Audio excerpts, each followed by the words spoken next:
대림절 두 번째 시간입니다. 오늘 주제가 회개와 회복인데요. 여기 이제 앞에도 적혀 있죠. 회개와 회복. 여호와께로 돌아오라 하고 하는 이 회개의 메시지입니다. 우리 한번 따라합시다. 여호와께로 돌아오라. 여호와께로 돌아오라. 여러분, 구원이 무엇입니까? 하나님의 은혜가 임하는 거죠. 하나님의 생명이 임하는 것, 기쁨이 임하는 것, 또 천국이 임하는 것. 뭐 표현은 다양하지만 이거 우리가 만들어낼 수 없습니다.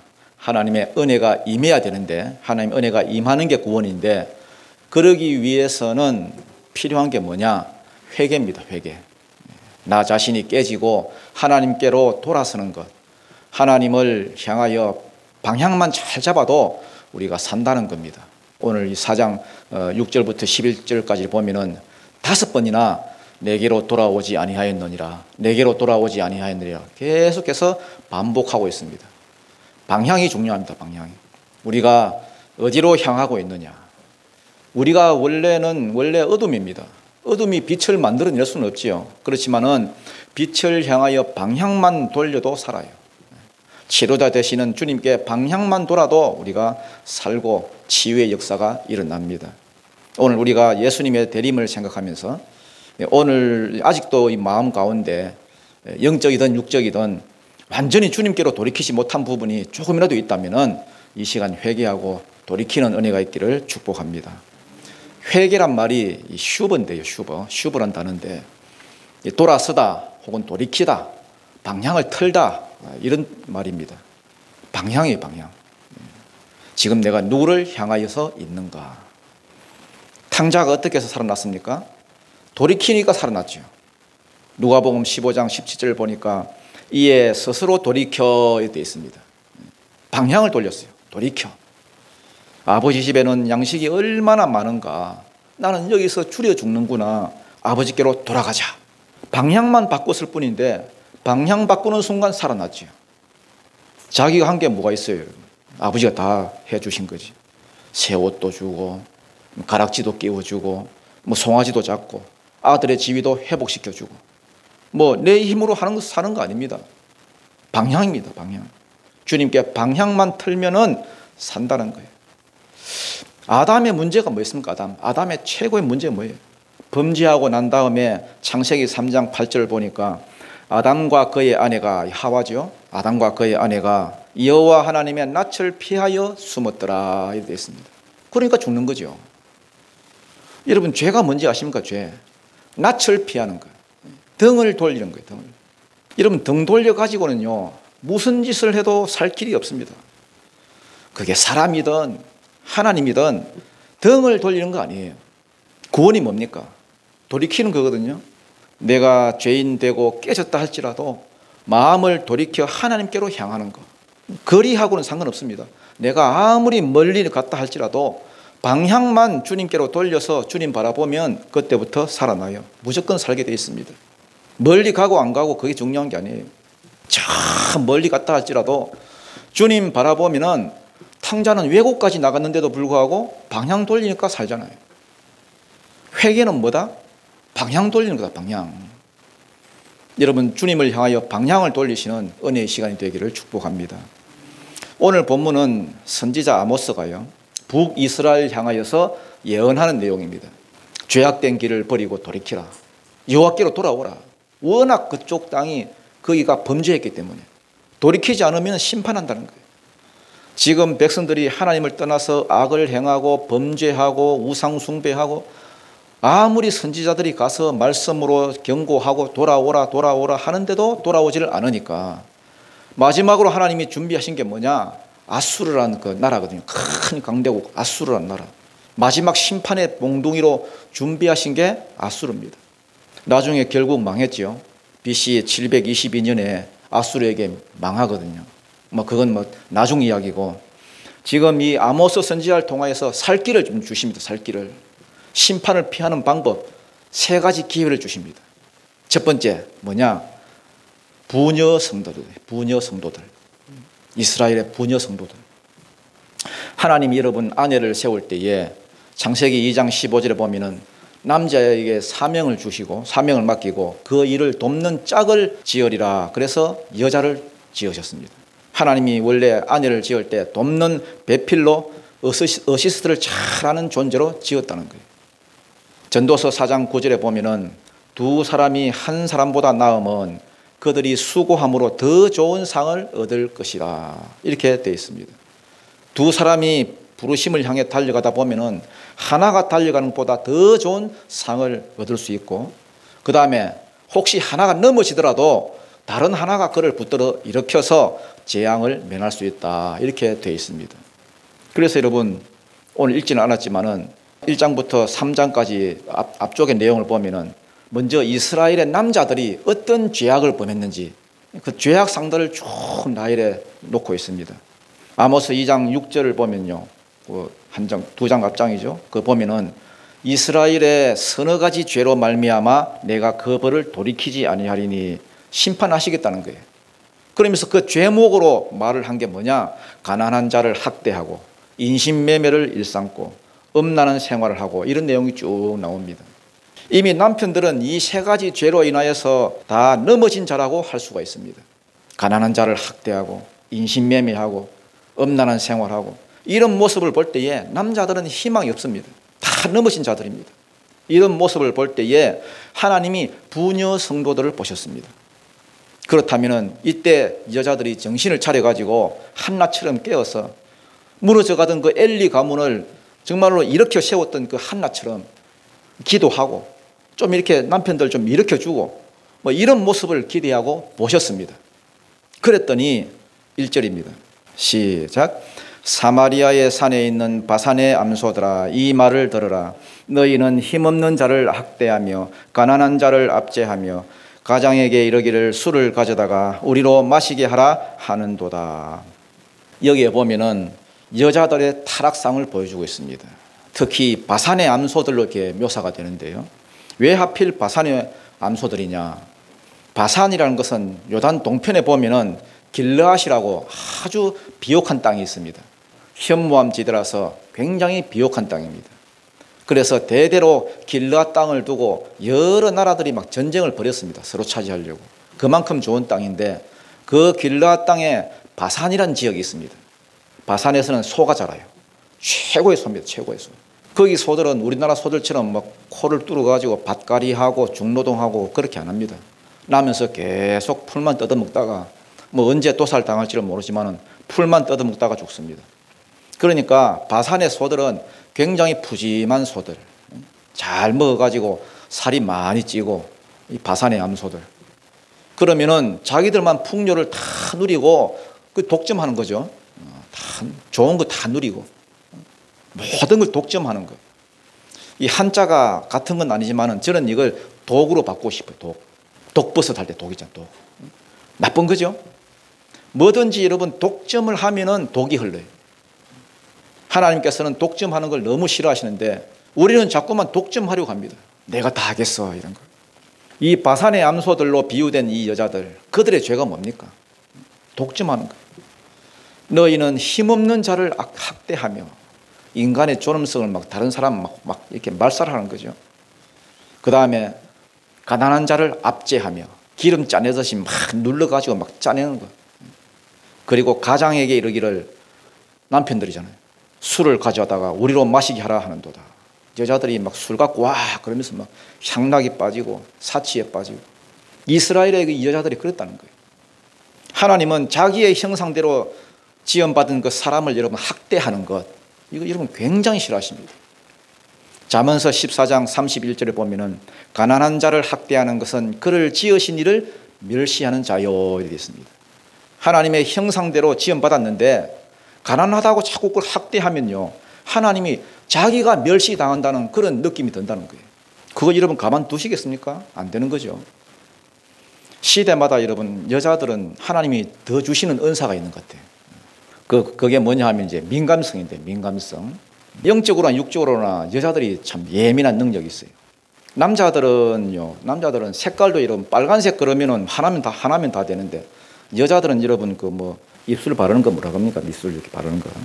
그 빨간색 하나를 가지고도 15가지는 나오더라고요. 남자들은 여러분 그 하나도 구분 못 해요. 여자들은 참 예민한 감각을 가지고 있어요.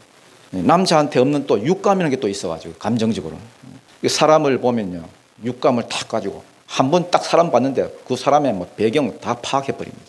은사로 쓰면 참 좋은 은사지요. 그걸 전도에 쓰고 그걸 또 뭐 이렇게 좋은 일에 쓰면 참 좋은 은사입니다.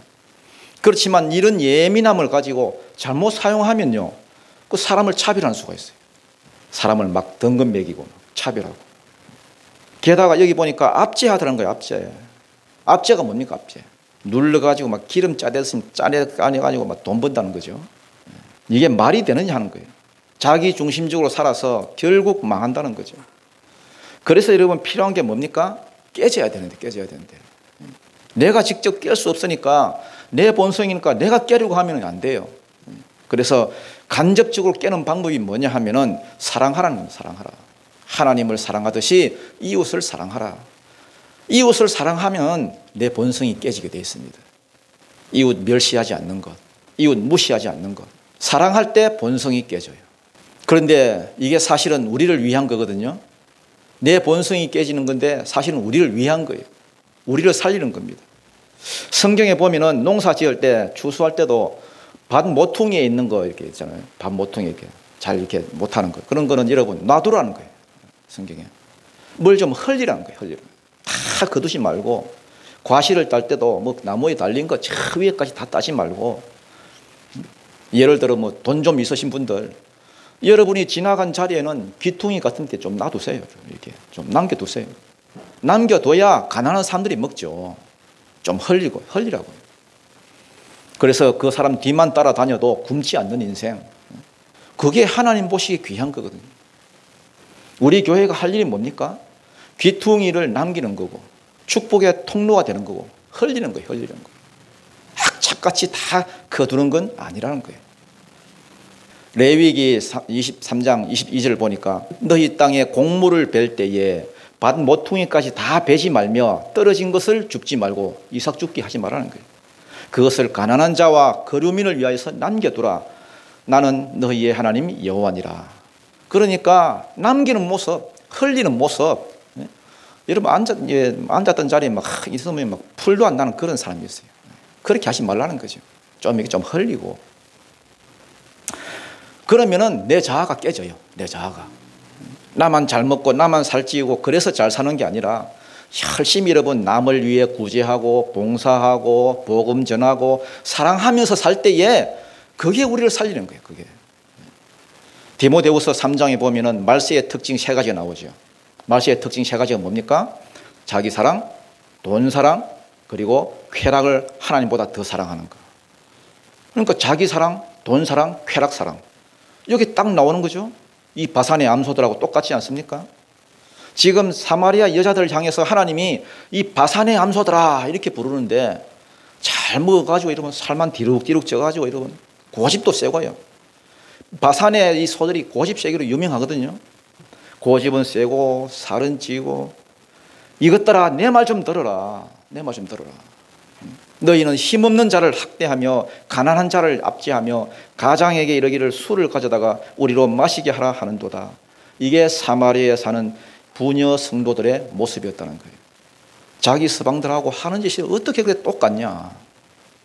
그러니까 가난한 자를 학대하고 돈 빼앗고 압제하고 이게 남편들의 이 죄인데 보니까 여자들도 똑같이 힘없는 자들, 약자들이죠. 막 드립질 한다는 드립질. 커피 드립질 하듯이 그냥 있는 걸 쫙쫙 빼낸다는 거예요. 그 빼앗은 돈으로 남편들이 술 방탕하는 그런 삶을 살았는데 여자들도 남편들한테 술 갖다 달라고 남편들이 막 자빠졌을 때 일으켜 세우진 못할 망정 일으켜 세우고 부르짖고 기도해야 되는데 그런 모습은 없고요. 남편이나 아내나 하는 짓이 똑같더라는 거예요. 이 죄로 인하여서 하나님이 이제 심판을 완전히 확정하십니다. 무슨 심판을 준비하시느냐? 2절 3절이죠. 한번 읽어보겠습니다. 시작. 주 여호와께서 자기의 거룩함을 두고 맹세하시되 때가 너희에게 이를지라 사람이 갈고리로 너희를 끌고 가며 낚시로 너희의 남은 자들도 그리하리라. 너희가 성 무너진 데를 통하여 각기 앞으로 바로 나가서 하르몬에 던져지리라. 여호와의 말씀이니라. 사람이 갈고리로 너희를 끌어가며 여기 나오는 이 사람이라는 것은 아수르 사람이죠. 아수르가 쳐내려와가지고 갈고리로 그들을 낚아가지고 포로로 끌고 갈 것을 말합니다. 무시무시한 심판이죠. 비엔나 소시지처럼 줄줄이 엮어가지고 코 끼가지고 데리고 간다는 거예요. 여러 방 가운데 자기 지명도 모르는 그런 곳에 뚝뚝 가서 막 흩어버리겠다는 거예요. 아수르 여러 지역에, 아수르는 워낙 제국이 크니까 그 식민지 돼가지고 완전 뭐 인간 이하의 삶을 살 것을 말합니다. 그래도 희망은 있습니다. 어떤 희망이 있느냐? 하나님은 은혜로운 분이시기 때문에 언제나 살 길을 제시합니다. 안 터질 수 있는 방법을 주시는데 두 번째 기회입니다. 두 번째 기회. 뭐냐? 예배입니다. 예배. 그들의 행위를 봐서는 안 터질 수가 없고 심판 안 당할 수가 없는데, 만약에 예배가 회복이 된다면 예배를 통해서 살 길이 있다는 거예요. 4절 5절입니다. 같이 읽습니다. 시작. 너희는 베델에 가서 범죄하며 길갈에 가서 죄를 더하며 아침마다 너희 희생을 3일마다 너희 11조를 드리며 누룩 넣은 것을 불살라 수은제로 드리며 낙헌제를 소리내어 선포하려무나. 이스라엘 자손들아, 이것이 너희가 기뻐하는 바니라. 주 여호와의 말씀이니라. 자, 여기 보면 베델과 길갈이 나오지요. 베델과 길갈은 대표적인 이스라엘의 성지입니다. 베델은 야곱이 자기 딸 디나 사건으로 죽게 됐을 때 올라가서 예배드리고 회복된 곳이죠. 그리고 길갈은 여호수아 때부터 거기 다 함께 모여서 예배드리는 장소입니다. 그러니까 나라의 성지와 같은 곳입니다. 그런데 지금은 뭐가 들어서고? 바알 신상들이 다 들었어요. 바알 신전이 세워졌습니다. 너희는 베델에 가서 범죄하며 길갈에 가서 죄를 더하며 우상 숭배하는 죄를 말합니다. 그리고 아침마다 너희 희생을 3일마다 너희 11조를 드리며, 또 종교적인 열심은 또 있어가지고 이 사람들이 또 하나님은 전혀 또 무시할 수 없으니까 또 그냥 또 예배 드리는 또 그걸 한다는 거예요. 이 사람들이 얼마나 많은 제사를 드리든지 아침마다 희생제사 드리고요. 여러분 아침마다 예배 드립니까? 또 3일마다 11조 드리고, 이 중에 3일마다 11조 드리는 분 있어요? 없지요. 그런데 이스라엘 백성의 특징이 뭐냐 하면은 예배조차도 자기 중심적으로 예배한다는 거예요. 우상도 섬기고 하나님도 찾고 내 필요에 의해서 예배 드리는데 뭐가 자꾸 불편해. 뭐 자꾸 화가 나. 뭐 불만이 많아지고 부정적이 되고 지루하고. 왜 그렇지요?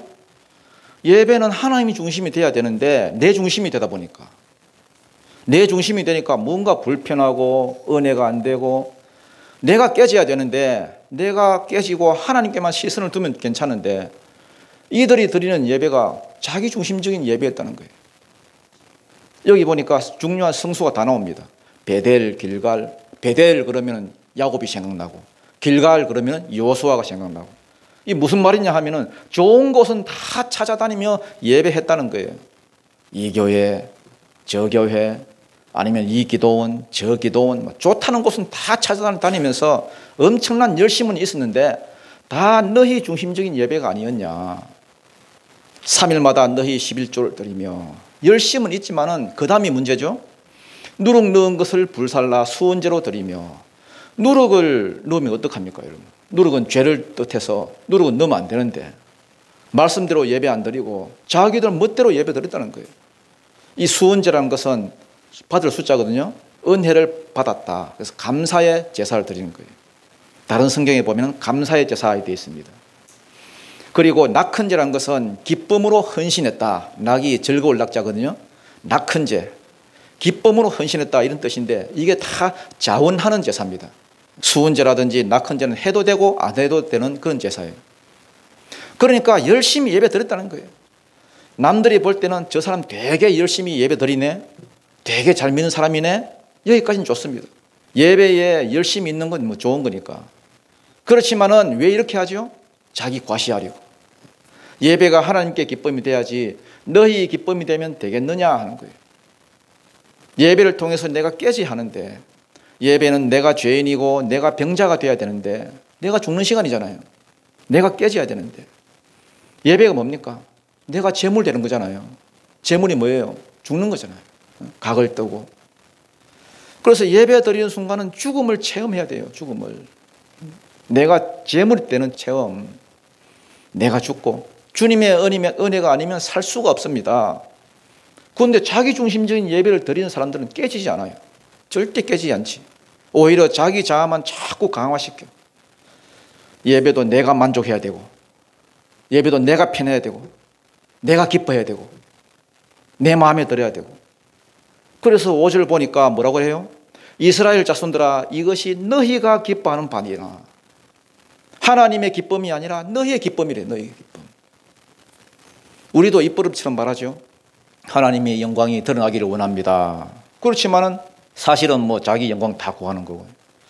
지금 이들이 구했던 게 뭐냐 하면 정말 하나님을 사랑해서 정말 자원해서 하나님을 기쁘게 하는 예배가 아니고, 나는 이런 사람이다 하는 거, 자기를 선전하거나 아니면은 자기 만족을 위해서, 내 기쁨을 위해서, 내 종교석을 채우기 위한 도구로 예배를 이용해 먹더라는 거예요.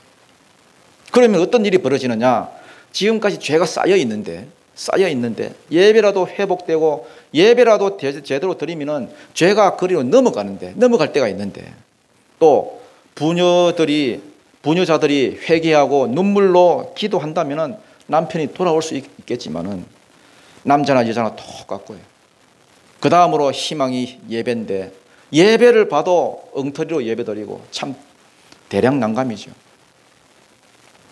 여러분, 내가 범죄할 때에 여러분 살다 보면 범죄하잖아요. 내가 범죄할 때에 십자가가 있다는 게, 예배가 있다는 게 얼마나 큰 복인지 모릅니다.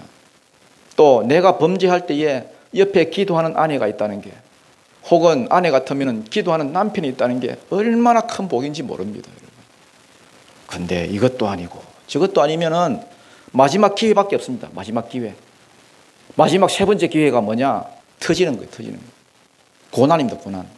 삶에서 오는 작은 고난들, 죽지 않을 정도로 하나님께서 치시는 고난들, 이 작은 괴로움들, 사실 엄밀히 따지면 이것도 하나님 주신 은혜입니다. 은혜. 돌아오라고 하는 거니까. 왜냐하면 이런 고난들을 통해서 하나님께 돌아올 수 있으니까, 심판을 피할 수 있으니까. 여기 보면 5가지 재앙들이 나와요. 첫 번째 재앙이 뭐냐? 먹을 게 떨어진 겁니다. 먹을 게. 6절 한번 읽어보겠습니다. 시작. 또 내가 너희 모든 성읍에서 너희 일을 깨끗하게 하며 너희의 각 처소에서 양식이 떨어지게 하였으나 너희가 내게로 돌아오지 아니하였느나 여호와의 말씀이니라. 또 내가 너희 모든 성읍에서 너희 일을 깨끗하게 하며, 일을 깨끗하게 했다는 말이 뭡니까? 양치질 열심히 해가지고 이가 깨끗한 그런 말이 아닙니다. 여러분. 먹을 게 없다는 말이에요. 양치질 할 것도 없다. 여러분, 아무래도 가진 게 없으면 사람이 겸손해지죠. 먹을 게 뭐 없고 뭐 여유가 없고 뭐 그러면은 사람이 겸손하게 됩니다. 반대로 가진 게 많으면은 교만하기 쉬워요. 하나님 떠나기 쉽습니다. 사람이 마음이 교만해지면은 뭐 아무래도 영적인 감각이 떨어집니다. 떨어져요. 왜? 믿을 게 있으니까. 믿을 게 하나님밖에 없어야 되는데 믿을 게 많으니까 영적인 감각이 떨어집니다. 그래서 여간 고난이 오더라도, 고난을 막 당해도 이게 하나님이 때리신 줄 모르고 그냥 직진합니다. 안 돌아옵니다. 너희의 각 처소에서 양식이 떨어지게 하였으나 너희가 내게로 돌아오지 아니하였느니라. 그러니까 뭐 별 수 없지요. 두 번째 재앙입니다. 두 번째 재앙으로 넘어갑니다. 두 번째 기회지요. 이도 기회입니다. 뭐냐? 기근입니다. 기근. 자연재해. 비가 오지 않는 거예요. 7절 8절 읽겠습니다. 시작. 또 추수하기 3달 전에 내가 너희에게 비를 멈추게 하여 어떤 성읍에는 내리고 어떤 성읍에는 내리지 않게 하였더니 땅 한 부분은 비를 얻고 한 부분은 비를 얻지 못하여 말랐음에 두세 성읍 사람이 어떤 성읍으로 비틀거리며 물을 마시러 가서 만족하게 마시지 못하였으나 너희가 내게로 돌아오지 아니하였느니라. 여호와의 말씀이니라. 추수하기 3달 전이니까 이건 늦은 비거든요. 씨를 파종할 때 오는 비는 이른 비고, 추수할 때 오는 늦은 비입니다. 그때 비를 안 내렸다는 거예요. 늦은 비는 뭐하고 상관이 있냐 하면 추수 때니까 곡식, 이 수확하고 관계가 있습니다. 곡식에 알맹이가 있잖아요.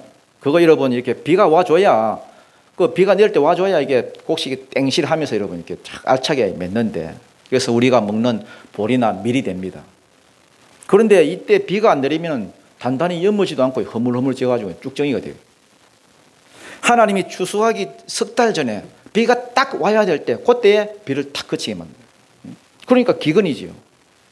그런데도 이 사람들은요, 수백 년 동안 죄와 더불어서 살아왔으니까 아무리 맞고 터져도 몇 집은 강해질 줄 몰라. 그런데도 돌아올 줄 모릅니다. 아무리 기근이 오고 비가 안 와도 그냥 이거 뭐 자연재해겠거니 그러면서 하나님이 주시는 고난, 그냥 그 고난인 줄을 모르는 거예요. 그러니까 세 번째 재앙으로 넘어가는데 이제는 본격적으로 그들의 소유물, 재산을 칩니다. 9절 읽겠습니다. 시작. 내가 곡식을 마르게 하는 재앙과 깐부기 재앙으로 너희를 쳤으며 팥종이로 너희의 많은 동산과 포도원과 무화과 나무와 감람나무를 다 먹게 하였으나 너희가 내게로 돌아오지 아니하였느니라. 이 여호와의 말씀이니라. 내가 곡식을 마르게 하는 재앙과 이 마르게 하는 재앙, 이걸 옛날 성경 번역이 더 좋은 것 같은데, 옛날 성경에 보면은 풍재에 있습니다. 풍재. 그 아라비아 사막에서 불어오는 뜨거운 바람 한번 샥 지나가면 곡식이 그대로 마릅니다. 그리고 이제 깐부기 재앙, 이거는요, 여러분 깐부기 재앙 아시죠? 깐부기는 보리 이삭 보면은 깐부기 까맣게 썩는 거예요. 그 다음 메뚜기 재앙, 유재석이죠. 메뚜기 때가 한번 지나가면요, 그 해 농사는 전체적으로 다 망칩니다. 아무것도 남는 게 없어요. 그래서 메뚜기 재앙을 싹쓸이 재앙이라고 합니다. 여러분, 사람은요, 일단 죄 가운데 한번 깊이 빠져버리면요, 영적인 감각이 죽어버립니다. 재앙이 와도 이게 하나님 주신 경고란 걸 인지를 못해요. 곡식이 마르고 풍재가 오고 깐부기가 생기고 메뚜기가 오고, 그렇지만 이렇게 쳐도 싹쓸이를 해도 하나님께 돌아오지 않더라는 거예요. 너희의 많은 동산과 포도원과 포도나무, 무화과 나무와 감람나무를 다 먹게 하였으나 너희가 내게로 돌아오지 아니하였느니라. 한번 푹 빠져버린 죄는요, 좀처럼 못 벗어납니다. 이미 죄에 잡혀버린 거예요. 여러분, 죄를 짓더라도, 이건 참 여러분 중요한 겁니다. 여러분, 죄를 짓더라도 교회를 왔다 갔다 하십시오, 여러분. 네? 무슨 말인지 아시겠습니까? 그래야 회개할 기회가 생깁니다. 이들은 바알을 섬기면서 교회를 떠나버렸거든요. 희한하죠? 이렇게 재앙으로 쳐도 이 소 같은 인간들이 안 돌아오는 게 안 돌아와. 여러분, 재산이 싹쓸이 된 사람은요, 이런 특징이 있어요. 큰 거 한 방 맞아버리면은 사람이 어떤 생각을 품느냐 하면은, 이제 더 가져갈 것도 없다. 그러면서 더 죄를 짓는 거예요. 깨져서 돌아오라는 건데 완전히 떠나버립니다. 그러나 하나님은 뭐라고 하시느냐? 하나님은 급할 거 없지요. 마른 명태도 짜면 국물이 나온다. 내가 더 터질 게 뭐 있노? 이런 식으로 살면 안 됩니다, 여러분. 여러분, 살다 보면 원치 않는 그 고난이 오거나 힘든 일이 생기잖아요. 힘들면, 근데 참 희한해요. 힘들면 교회를 떠나버립니다. 힘들면 더 주님께 나와서 기도하고 더 주님 붙들어야 무슨 희망이라도 생기는데, 힘들면 교회를 떠나. 여러분, 절대 그러면 안 됩니다. 아모스는 하나님의 공의가 핵심이거든요. 하나님의 공의가 뭐냐 하면은 하나님의 의로움을 통해서 정의를 실현한다는 거예요. 하나님은 저거 내가 돌이켜야 되겠다 한번 딱 마음 먹으면요, 하나님은 끝까지 가시는 분이에요. 끝까지. 돌아올 때까지. 하나님은 우리를 사랑하시거든요. 우리가 돌이키지 않으면 그냥 내버려 두지 않습니다. 어떻게든 돌이키십니다. 왜? 돌이키지 않으면 복을 줄 수 없으니까. 그런데 이거를 보고 하나님 지독하시다 이렇게 생각하면 안 됩니다, 여러분. 만약에 진짜 지독하신 분이라면 하나님이 처음부터 지옥 가라고 놔버렸을 겁니다, 여러분. 북이스라엘이 이렇게 범죄하고 타락했지만은 고쳐서 돌이켜서 구원 베푸시기를 원하시더라는 거예요. 그게 아모스가 말하고자 하는 핵심 메시지입니다. 그래도 돌이키지 않으니까 이제 네 번째 재앙으로 넘어갑니다. 전염병으로 사람들이 죽기 시작했습니다. 전염병도 하나님이 작게 때리는 도구일 수 있습니다. 하나님이 크게 딱 때리면 그 심판이라서 완전히 그건 죽을 건데, 하나님이 작게 때리는 이 도구가 굉장히 중요합니다. 10절에 보니까 내가 너희 중에 전염병 보내기를 애굽에서 한 것처럼 하였으며 칼로 너희 청년들을 죽였으며 너희 말들을 노랗게 하며 너희 진영의 악취로 코를 찌르게 하였으나 너희가 내게로 돌아오지 아니하였느니라.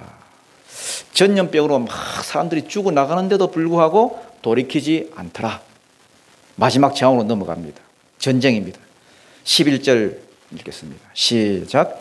내가 너희 중에 성읍 무너뜨리기를 하나님인 내가 소돔과 고모라를 무너뜨림 같이 하였으므로 너희가 불붙는 가운데서 빼낸 나무 조각 같이 되었으나 너희가 내게로 돌아오지 아니하였느니라. 내가 너희 중에 성읍 무너뜨리기를 하나님인 내가 소돔과 고모라를 무너뜨림 같이 하였으므로 너희가 불붙는 가운데서 빼낸 나무 조각 같이 되었으나. 나무 조각은 여러분 부지깽이를 말합니다. 부지깽이. 여러분 시골에서 자란 분들은 다 아시겠죠? 나뭇가지를 이렇게 나무를 가지고 불을 떼잖아요. 그때 그거 이렇게 불쏘시개 이런 거 이렇게 넣어 가지고 막대기를 가지고 이렇게 헤집습니다. 이렇게. 그게 부지깽이.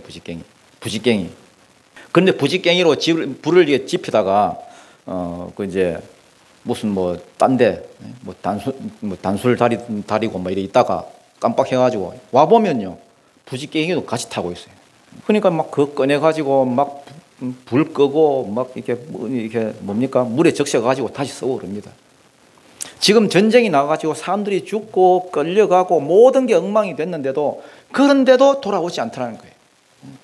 여기까지가 살살 때린 재앙이었습니다. 삶에서 당하는 고난들. 고난이 사람을 연단시킵니다. 근데 이게 하나님 보시기에는 살 기회고 우리에게 기회로 주신 겁니다. 지금 이스라엘하고 하마스하고 지금 전쟁하고 있지요. 또 러시아하고 또 우크라이나도 지금 전쟁 중에 있고요. 뿐만 아니라 여러분 뉴스로 안 나와서 그렇지 세계 토치에서는 전쟁 나는 곳이 굉장히 많습니다, 여러분. 이런 걸 보면서 우리가 깨닫고 우리의 죄인 줄 알고 우리 회개하면서 나아가야 되는데 전혀 지금 그렇지 않습니다. 그래도 안 돌아오더라는 거예요. 점점 세게 지금 5번이나 기회를 줬는데도 너희가 안 돌아왔다. 여러분 요엘서 2장 12절에 보면요. 하나님의 말씀에 너희는 이제라도 금식하고 울고 애통해라. 마음을 다하여 내게로 돌아오라. 이게 철저한 회개다. 이런 말이 있습니다. 완전히 안 망하려면 이제라도 회개하라는 거예요. 그러면서 금식하라는 말씀을 이렇게 하십니다. 금식의 유익이 있죠. 금식의 유익.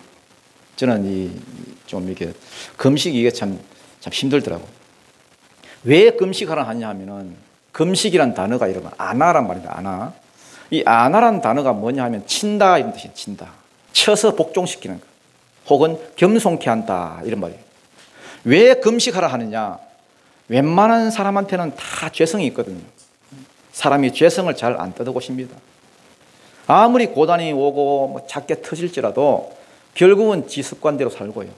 지 스타일대로 삽니다. 그러면 하나님이 어떻게 할 수밖에 없느냐? 그냥 심판할 수밖에 없어요. 터줄 수밖에 없습니다. 하나님도 공의의 하나님이기 때문에 복을 그 상태에서는 복을 줄 수가 없습니다. 복을 주려고 하면은 그걸 고쳐가지고 복을 줘야 하는데 하나님께 터지면 이 바뀌거든요. 하나님께 터지면 바뀝니다, 여러분. 죄성이 바뀝니다. 아, 나는 안 바뀌던데요. 아직 덜 터져서 그렇습니다. 더 우리하게 터지면요. 죄성이 바뀌게 되어 있습니다. 그런데 터져가지고 바뀌려고 하니까 2년 지나고 1년 지나고 2년 지나고 그 터져가지고 그렇게 회복되는 게 아닙니다, 여러분. 세월이 있거든요. 세월이 가야 됩니다. 치료도요. 회복도 세월이 가야 됩니다. 운동도 여러분 즐기려고 하면 세월이 가야 됩니다. 영적인 원리든 육적인 원리든 세월이 가야 되는데 내 안에 이거 굳어졌던 이 교만이 뽑히고 성품이 하나님 성품으로 바뀌려고 하면요. 세월이 많이 가야 됩니다. 고난도 한 번 당해서 안 되는 2번, 3번 계속 여러분 그러다가 서서히 빠지는 거거든요. 그런데 그게 마음이 걸리는 사람이 뭘 하느냐 하면은 금식하는 거예요. 금식은 내 스스로를 괴롭게 하는 거예요.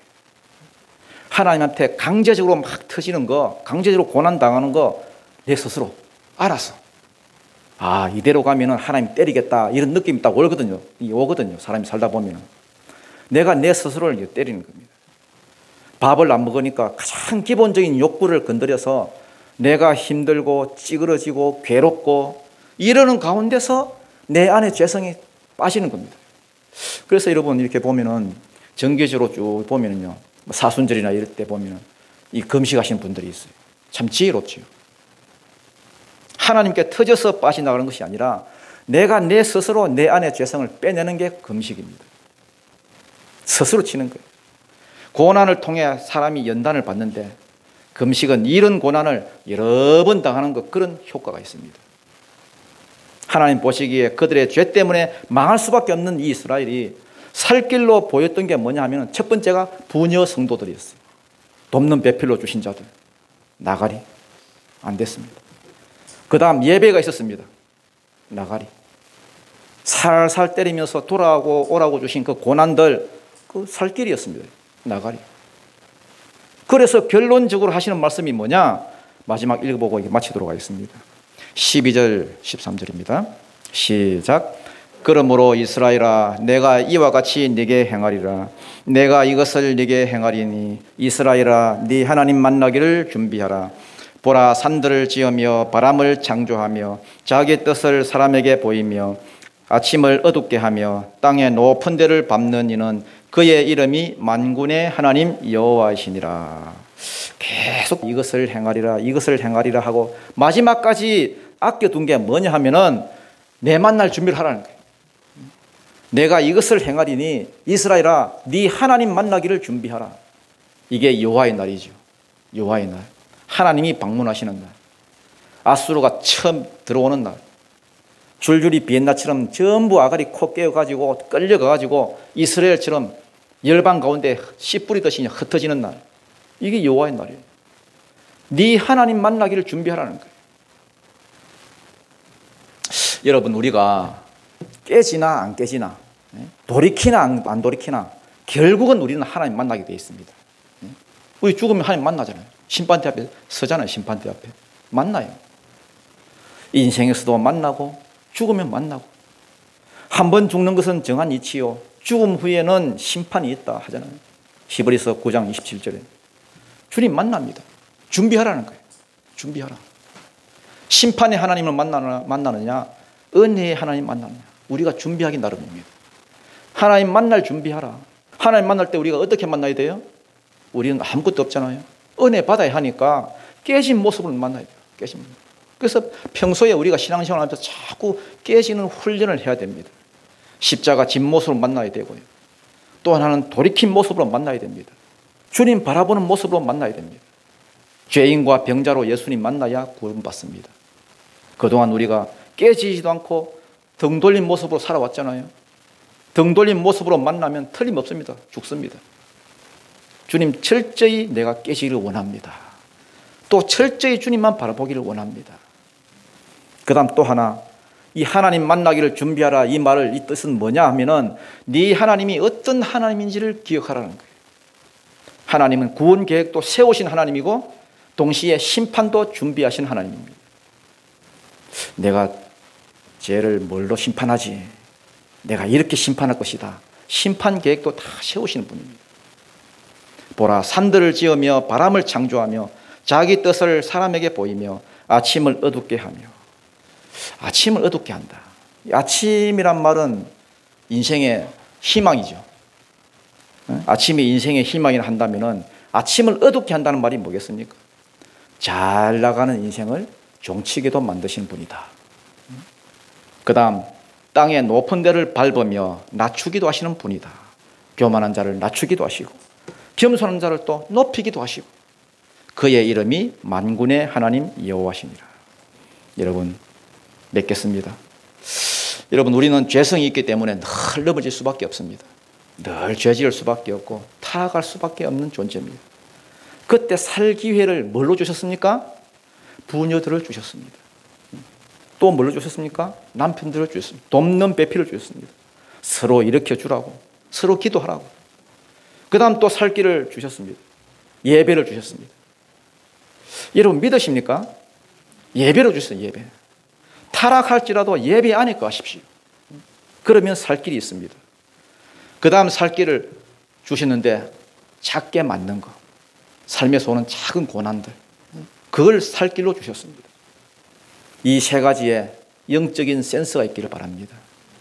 우리 교회의 이 예배가, 우리 교회에서 드려지는 이 예배가 많은 사람들이 여기 와서 살 길을 찾는 그런 살아있는 예배가 되기를 주님 이름으로 축원드립니다. 기도드리겠습니다.